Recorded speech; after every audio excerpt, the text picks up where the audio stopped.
All right, it looks like we're live. Welcome to Dive into World Building. And today we have a special guest. I'm very excited to have her here, Jenn Brissett. Yay! Yay, hi. Talking about her novel. When's it coming out, Jenn? Well, it was supposed to be November. I'm seeing that the date might be pushed back to December, but Okay. that's still up in the air a little bit. Very, very shortly, it will hit the world. And the Yes. book is called Elysium, and I read it. It's exciting. It's awesome. Oh, you It's read new. it? Oh, the way through. Yeah, I do my homework. She gave it to me yesterday, and I just, you know, Wow, that's amazing. using my speed reading skills and the fact that I don't have a full-time job. That'll do it. Anyway, but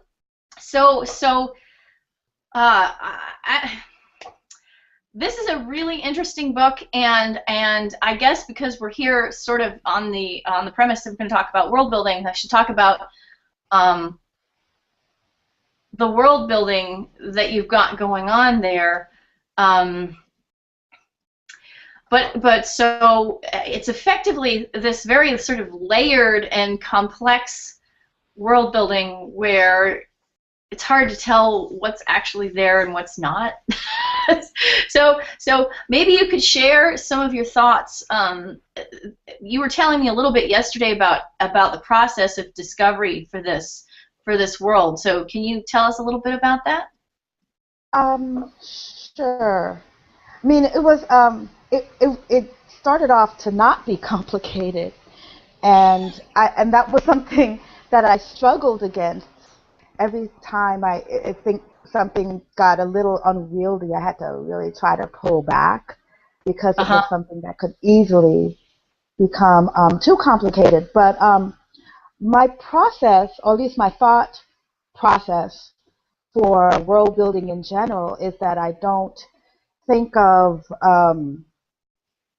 the world that I want to build and then populate it with people. I do it the other way around, where I start with a person and a story, and I build out. So I'll see what the story needs. I'll see what the person needs and build that thing.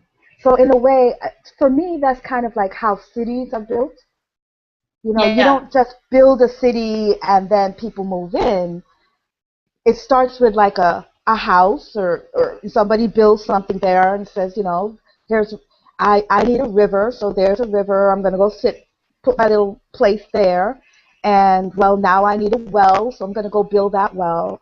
And now I need a barn, so I'm going to go build that barn.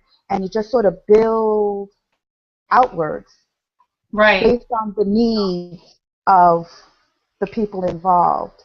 And with that thought process in mind, for Elysium, as I knew that I wanted to play with gender switching, I really wanted to see what that character needed.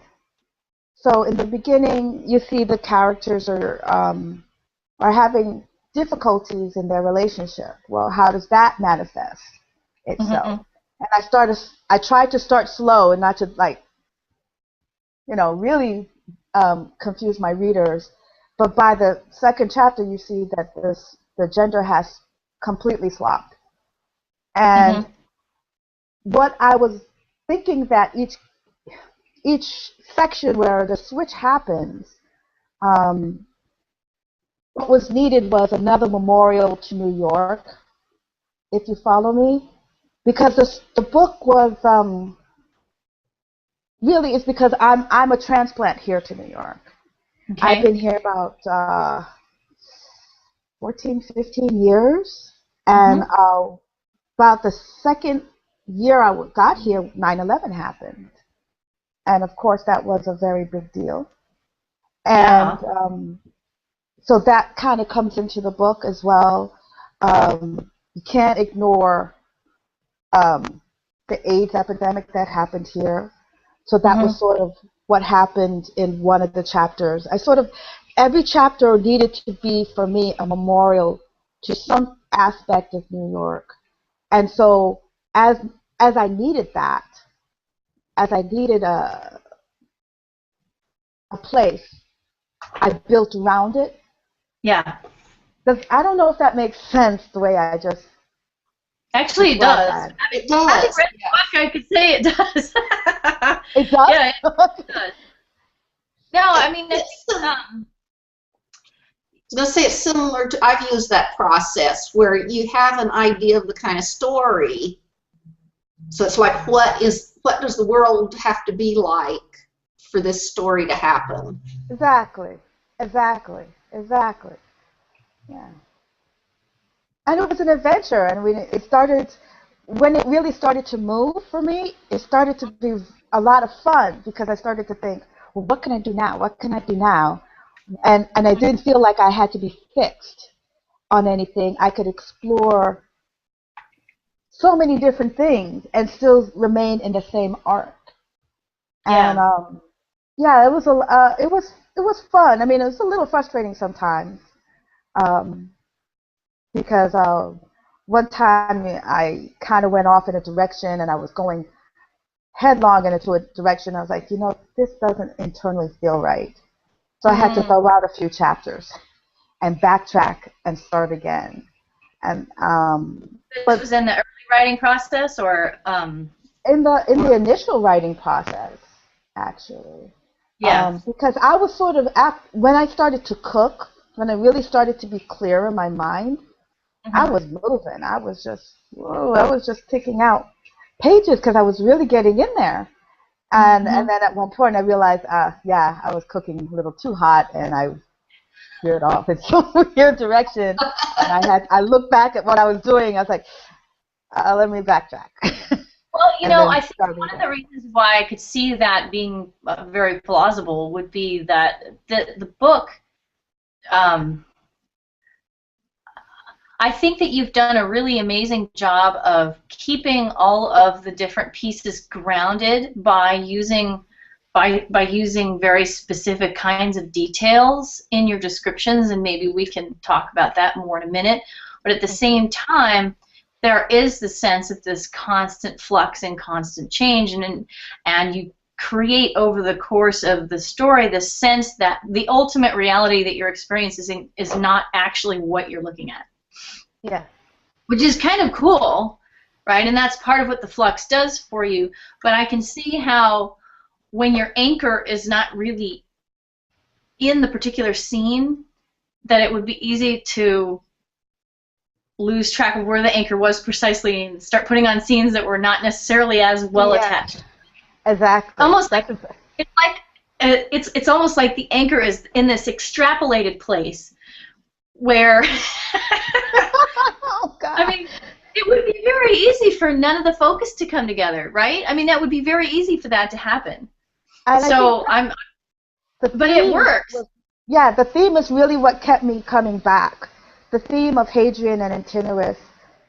Once you had those images in your head, that theme, that story, and that emotion, the emotion of deep loss to the point of insanity.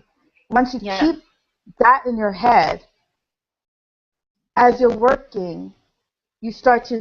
When I started to veer off, it's because when I started to lose track of that feeling, and that's how I knew I was veering off.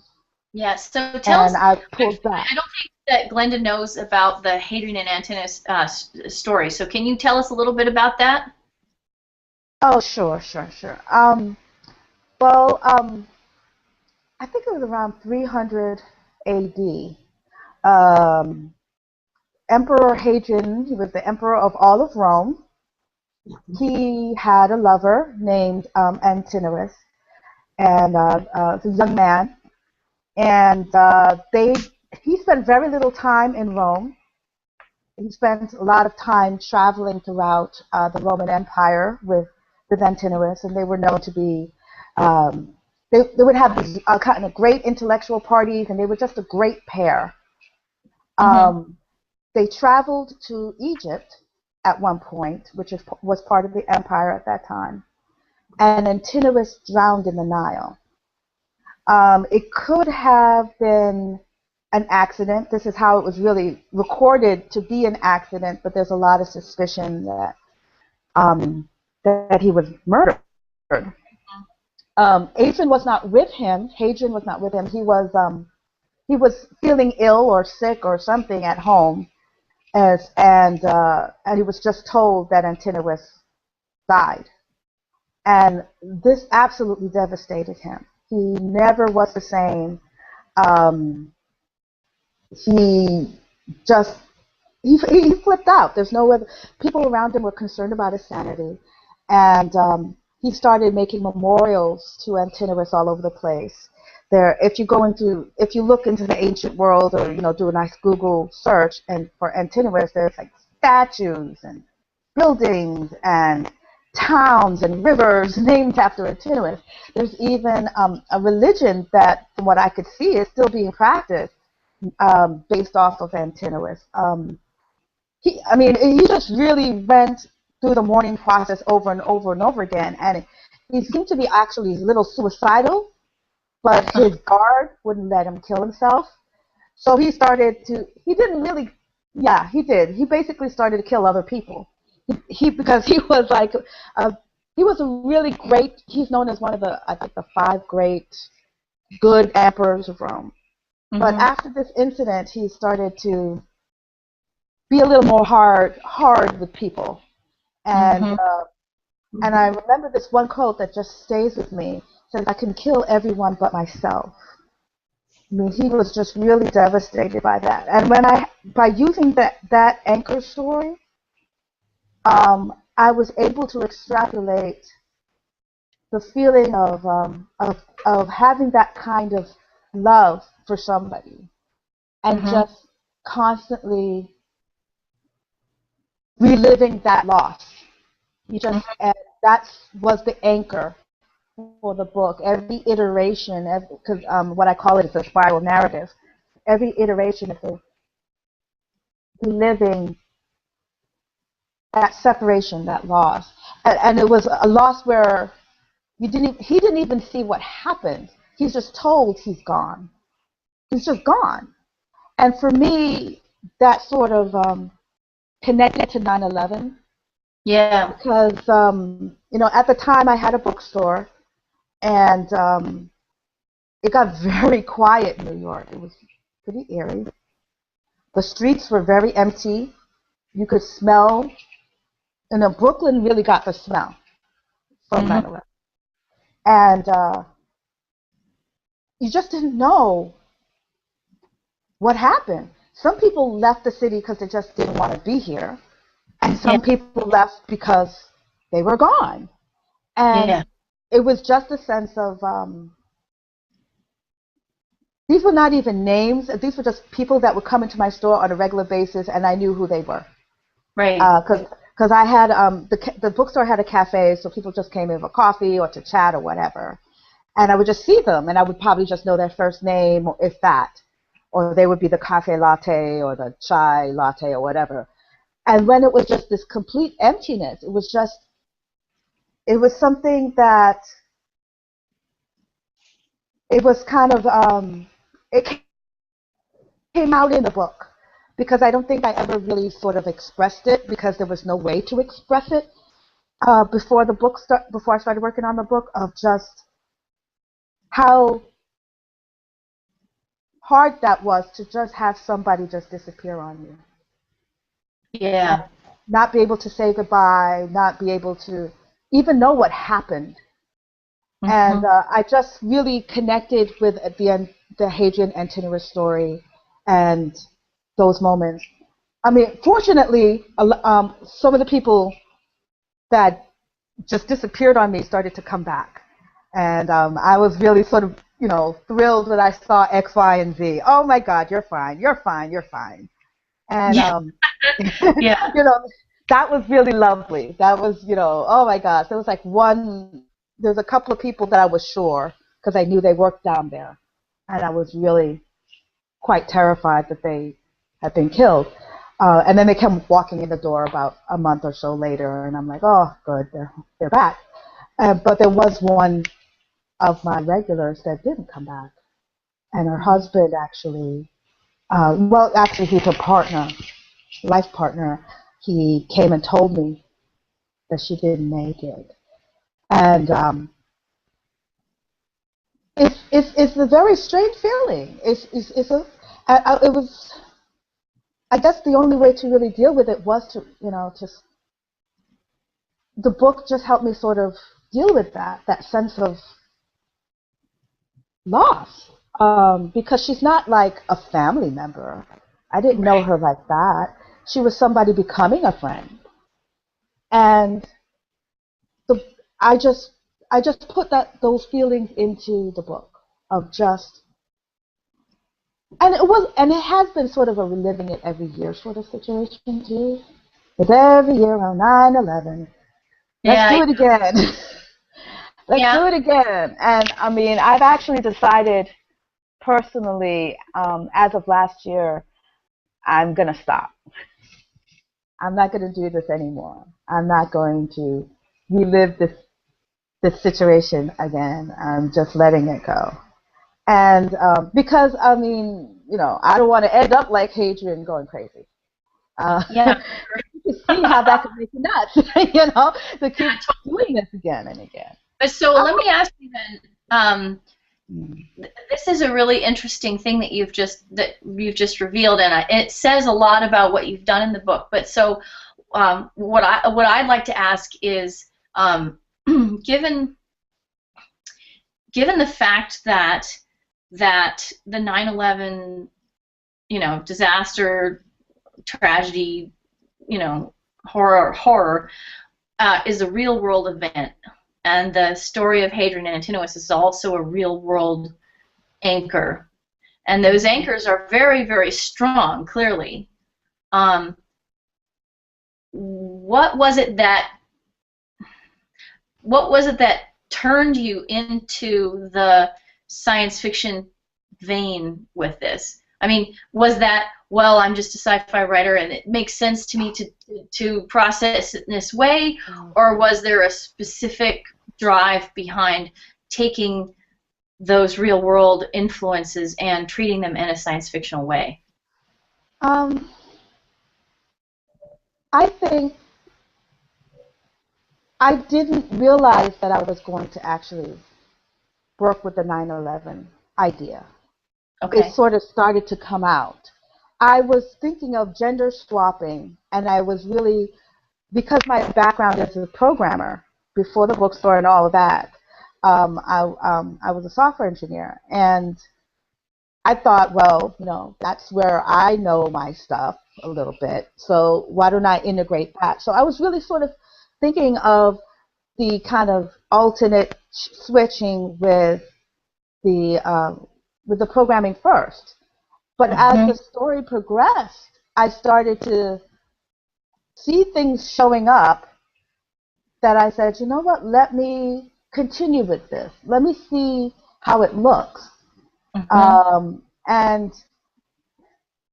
it sort of flowered itself, because every time I started thinking about, there's kind of no way for you to think about New York post 9/11 and not think about it, especially if you're kind of talking about the city. And this city is sort of, it's a city of renewal.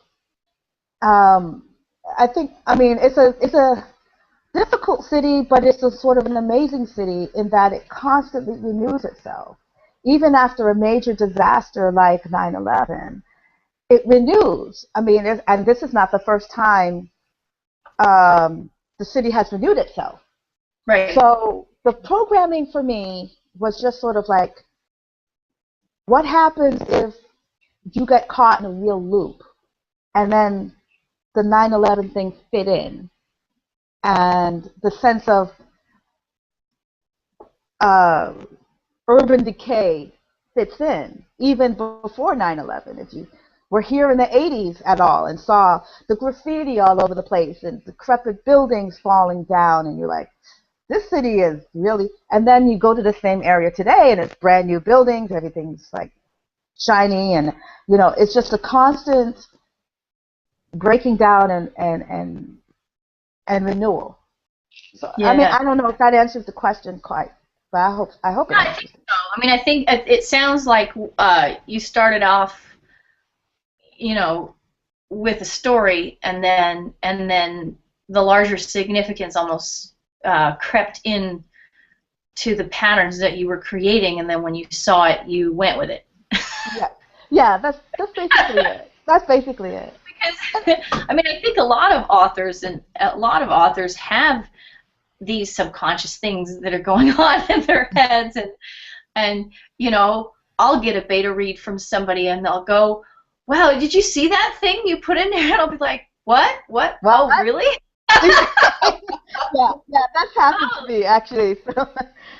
I mean, I think it happens a lot, right? Yeah. And I think it goes to the flexibility of this genre. I think this genre, there's so many things you can do with it. And there's so many aspects of life that you can really explore. And I think that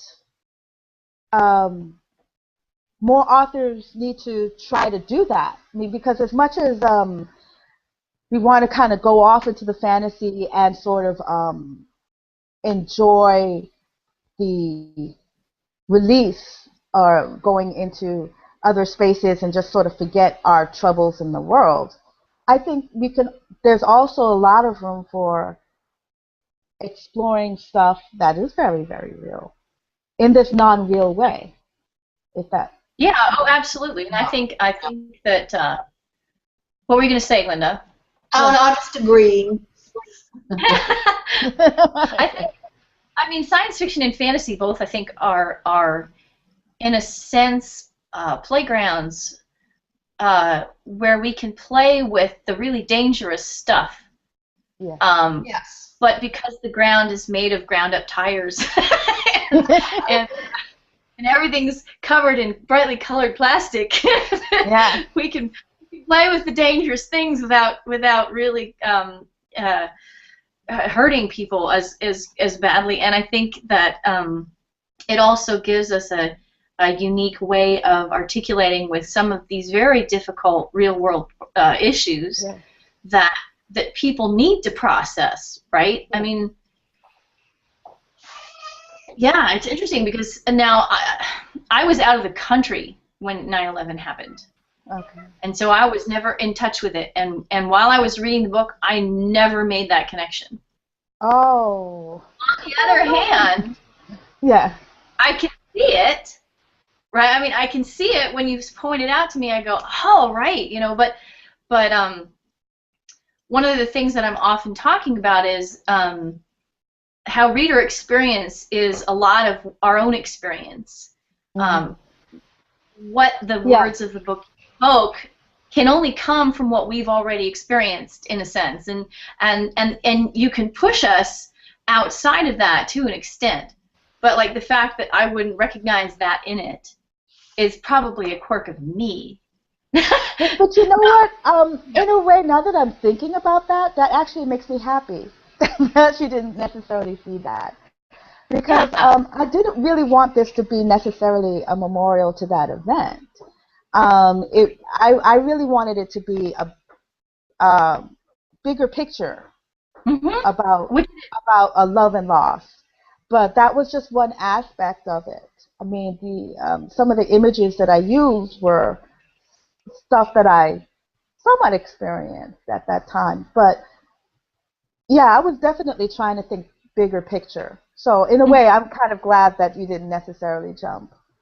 Well, I think also sometimes when we're writing, the thematic significance of something can be so clear to us that we can't imagine how somebody wouldn't see it. But at the same time, there's always somebody who's not going to see it. No, I mean, I just happen to be the winner of the hour. Yeah, I don't want it to be the 9/11 book. I definitely don't want that to happen. I don't think it's in danger of being that, actually. I mean, I really don't. the parallels from what even having you tell me that, I think back about what was happening in there, and I'm thinking, well, no, I mean, yes, maybe I can sort of see it, but it's more of emotional level connection than a connection with the specifics of what's happening in the book, because the specifics flip around in some really interesting ways. Yeah, that's I had a little fun with that. Oh, I'm sure. Did you ever find that, I mean, I know you mentioned saying that you had gone off track a couple of times and that you had somehow lost your anchor, and it seems, did you ever feel like any of the pieces were feeling sort of foggy?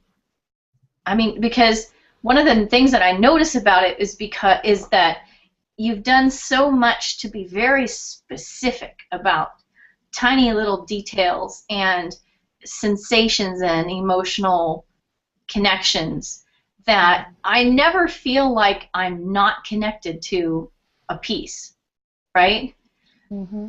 But I think that if you were just riffing off of this, that it might, because everything is switching around so often, I mean, I think that the level of detail is actually something you've done brilliantly to keep people tied in to the story and working with it as it develops. I don't know. I mean, how did you feel when everything switched, I guess? When they switced, I kind of felt like, let me think about that for a second. When I wanted to do a switch, it's because I felt like that part of the story just needed to end. Like the morning, I wanted to end roughly when the mourning process was sort of beginning, if that thought. So like the person is gone, it's just gone, and not really give the person who's left behind a chance to really get into the deep mourning, and before I do a switch. So it kind of just resets every time, just when you're getting a chance to sort of absorb the blow. And I think when I veered off that one time, I was going off in a direction where I was sort of letting the blow sort of settle in and other things start to happen. And when you do that, that's when I knew I lost the anchor. So I had to come back. And I mean, I ended up throwing out those chapters, and I'm fine with that, because I think it gave the book a rhythm. There was a rhythm I was also working with that I kind of wanted to keep going. You know, when it started to feel like it was getting dead, I was like, oh yeah, I'm going in the wrong direction. There's a rhythm here. I'm off rhythm. Swap. So when you entered a new piece, are you a planner or a pantser, I guess is the question.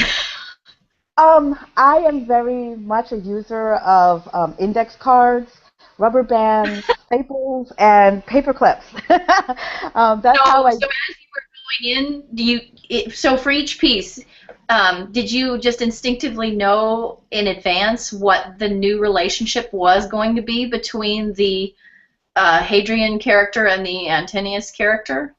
Yes and no, because I knew the first iteration. I knew that I wanted to do that first gender swap, and that section was sort of based off on an old story that I had about a couple that was suffering from that was dealing with AIDS.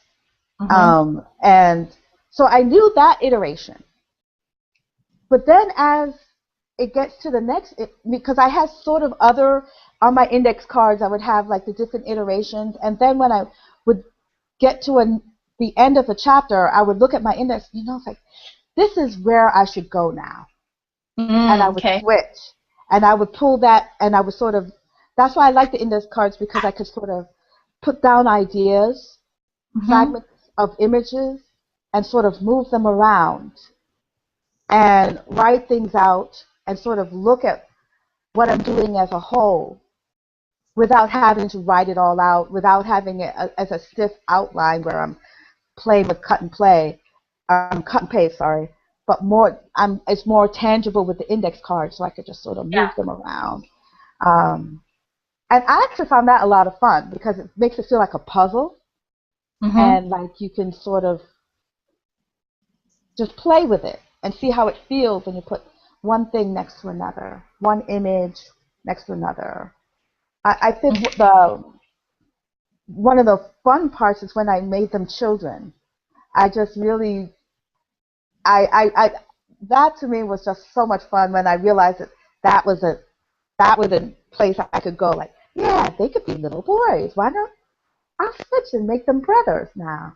And to see, and my mind is so clear seeing them kind of running off together as these little boys into the middle of the city. And so sometimes you let the images sort of run in your head and play with it and see what fits, what feels right.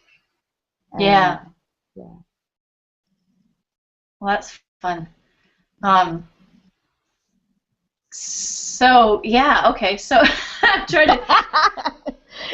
I'm like trying to figure out where to hook in next. So because there's I mean they're brothers, they're male lovers, they're female lovers, they're father and son. Are they mother and daughter as well? Mother and daughter, I'm actually exploring in the next book. That's the only relationship I don't. And I was like, maybe they're not mother and daughter. Yeah, there's no mother and daughter. Yeah. So the next book is based off of the Persephone Demeter story. So I'm playing with something completely different in that respect. But I did in this book I did have them as father and daughter, which I mean I'm not very close with my own father, so I wanted to make them very close and see what that was like, and that was a lot of fun for me. And yeah, I think that was like the only two relationships I had husband and wife in there. Yeah. Well, there are a lot. Yeah, there are a lot of different. Yeah. And they switch around and stuff. And then I think also you also do a thing where you tie things together by actually repeating particular phrases in different spots. And I thought that was really nice. Oh yeah, Great, that's great. Yeah, I mean, I started to realize that I could sort of repeat all of this. That it was telling the same story over and over, and I would repeat not just phrases but whole images from place to place, because I realized that I was in the same place. It's the same place but just different. Yeah, so that was a lot of fun. Rewriting that song was fun. My country, 'tis of thee, and playing with those lyrics was just a lot of fun. My home world, 'tis of thee. Yes. Yeah, I had a lot of fun with that.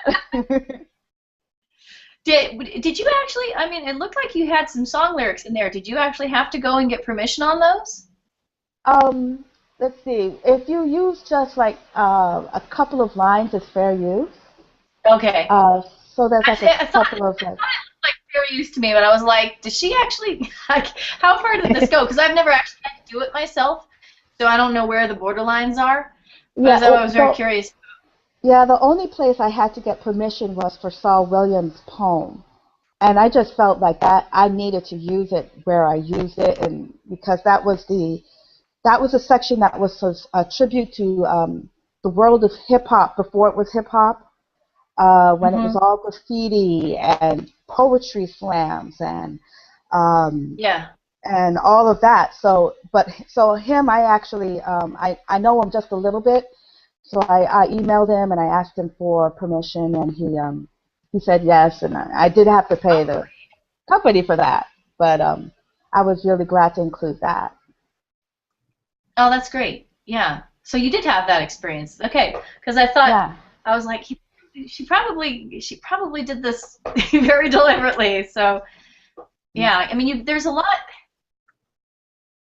It's interesting because there's a lot in the writing process that comes out of our gut, but it's also very impressive to see how you have so much of the story under control as you're going through it. So. And it was, I mean, it was a fight. I mean, fight. Maybe that's not the best word. It was something I had to struggle to keep it under control, because Right. it's something that easily can become unwieldy. But I really wanted this to be a controlled chaos, if for lack of a better way to say it. To feel like, because the situation is chaotic, I wanted that feeling of chaos, but I also wanted a feeling of control, and that there's a strong feeling that there are things going on that people just don't understand, and they don't even hope to understand. Hmm. You know, like a lot of times you get stories where there are people who are sort of, you know, we got to get this understood, and we got to grapple with it, and we're gonna, you know, it's a problem that we're gonna solve, and that solving it is what the story's about, right? And I like that. It's not about, well, we have to solve this. Yeah. In a way, it's more interesting that in every iteration there are things that people just don't understand, or they're not in control over. You know, they've just got to deal with what they know about it, and that's it, because they don't have any hope of actually getting to the bottom of things. Yeah. Which I think and I felt that's life. That's that really is it's how I felt at the time, but it's also how I feel about life in general. It really is true. I mean, you just don't have as much control as you would like. I mean, you like to think that there's like something out there that sort of has more of a sense of what's going on, and has things in order, and there's some kind of order out there and some kind of control. But the truth of the matter is that we really just don't know, and we have to just sort of deal with it. And the most important part of life, in my humble opinion, is finding someone to love, and to allow yourself to be loved. And if anybody gets that out of the story, then I'm grateful if somebody gets that out of the story, because that's all I that's the only answer I have. I don't really have anything more than that. So I'm looking at the clock here, because I gotta measure my topics and the amount of time. Okay.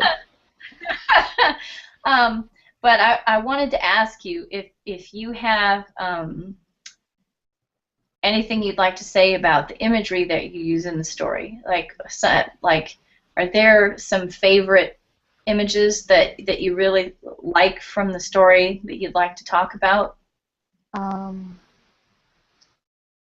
mean, because there are a lot of things that recur. Yeah. But the elk and the owl and the green dot and the you know, like there are lots of things that recur. And also the idea of wings is really all over the place, and flight and how it changes your view of things.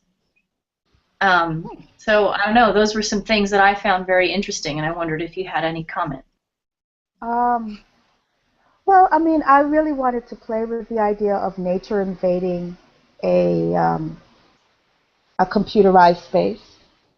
That image is very interesting to me. That I was watching a lot of this documentary called like After They're Gone or something like that. I can't remember it, but it was like showing how a city would fall apart. And I just thought it was fascinating to see how quickly these urban spaces, given without us being there, nature would take over and just take everything back. And I remember seeing images of what they think would happen to Canal Street here in New York. Well, there really was a canal, and guess what? we're not here to sort of keep it at bay, it comes right back, and the trees invade. And so I really had these images of animals sort of walking through the city. And strange enough, animals do walk through New York City. They just found a black bear around the corner from my house. Oh my God. A baby black bear was found, and it's just weird stuff. You know, alligators have been found here. I remember a few years ago, this guy was walking his alligator in Central Park, and the police stopped him and said, "What are you doing?" And he said, "Well, that's what you do." And it's just a bizarre animals show up in New York. I'm just walking my alligator. Yeah, Officer, what do you? You know, it's like you can't keep it. You know, it's just bizarre. You know, animals. Somebody would be here in this very urban space. So I really like to play with that idea of the wings was just fascinating to me because I've always just had a fascination with the idea of flight and wings and what it would be like to dive off of a cliff. You know, my mother-in-law laughed at me because I don't like to go to the edge of cliffs. And she said, you know, because you want to jump. And I'm like, she knows, you know, because I would love to see that angle. And so I stay away from it because it's just kind of nuts. But I want to give person the ability to, what would it like to see the city from a whole other angle, from, you know, flying over the traffic, flying over the buildings, without anything around you to hold you but the wind. And so I just played with those ideas and those images that were in my head, and I don't know. Some of it was just for fun, and some of it just felt so free to sort of allow my characters to do that. Cool. It also plays into the whole idea of escape and wanting to get away from dangers, or just from you know, the accepted reality, or that kind of thing. Yeah. Definitely. Now that you say that, yeah. So yeah, I'm sort of still mulling over in my mind because I literally finished it like 45 minutes ago. I was like, wow, she's fast. I can't believe it. Yeah, you know, I had other things I could have done this morning, but then I could be like extra prepared. So I actually had to reread it myself the other day because I've been so much into the next book that I was just like, do I even remember my own book? So I had to go back and reread it. It's kind of nice to go back to something you've written a little while ago and say, hey, you know what, this is actually not so bad. I wrote that? Yeah. Like, really, what happened there? Yeah, like, oh, and what was that? You get hooked into it, right? And then you're like, oh, I wonder what happens next. And you're like, duh, I wrote it. Yeah, well, actually, there were parts that I completely forgot. I was like, I wrote that? Oh, wow, I didn't remember I did that. Oh, okay. As I finished the book, I finished the book for this was my grad school thesis at Stone Coast. And, I mean, of course, it's gone through a lot of editing since then. But that was 3 years ago. And I've been working on a whole other book, and this is a part of the career that I'm trying to get used to, is that it's probably just going to be how it is. Like, by the time one book is published, you're actually working on something else, and you sort of have to go back, and it's like, uh-oh, do I remember my own stuff? I want to remark on, because the time is, we have a little bit left. I wanted to remark on another thing that you're doing here that's really interesting. I mean, you've talked about the gender swapping as though it's just like, you know, gender swapping. But at the same time, the other thing that you're doing is that the different iterations actually feature very different social systems and sets of assumptions. Mm-hmm. And I thought that was one of the things about the story that was really quite compelling, that made it mysterious and kind of helped me get to where I needed to be to understand the ending, I guess. But I thought it was really interesting that you were not just changing who the two main people were, but you were changing a lot of things around them. And the recurring characters had different kinds of roles, and yeah, I mean, social mores were different in a lot of places, and then there was like post-apocalyptic stuff, you know.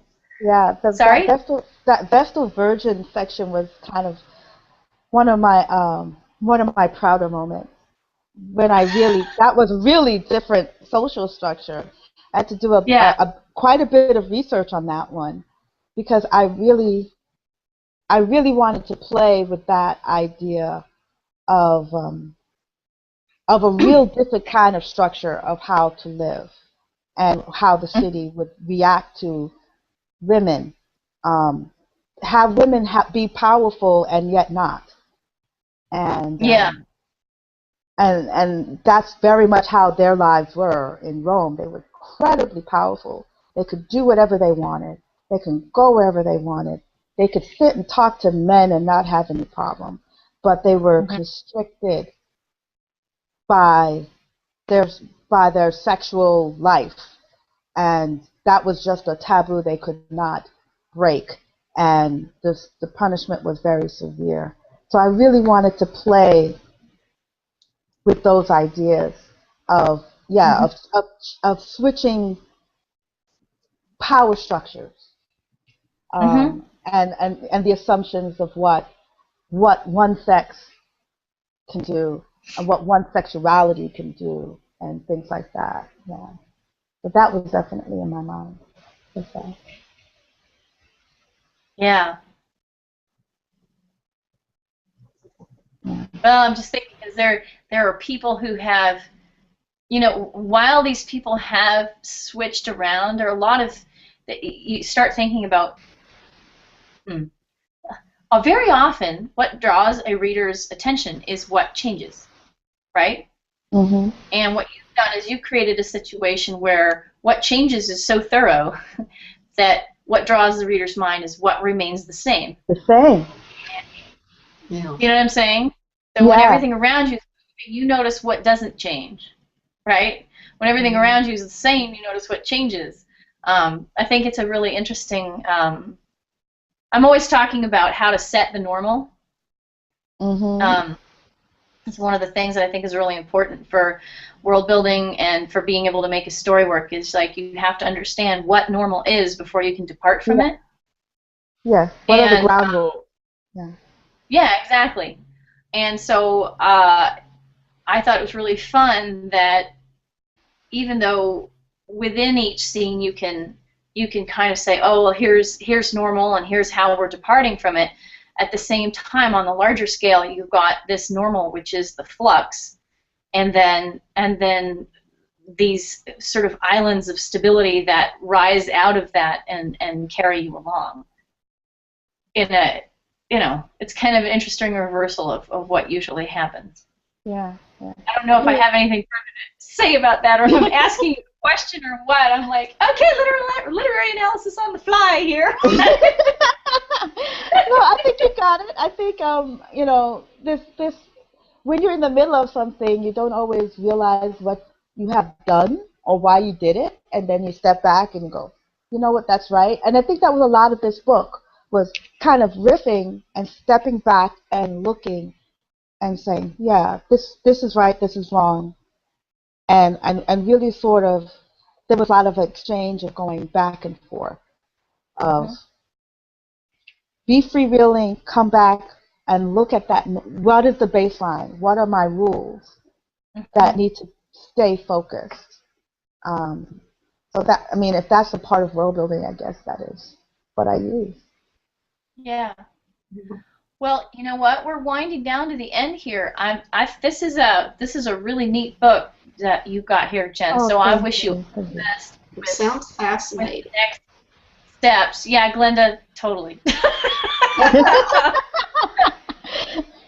So, you know, everybody who's watching this, go pick up Elysium. Elysium, right? Like Yes.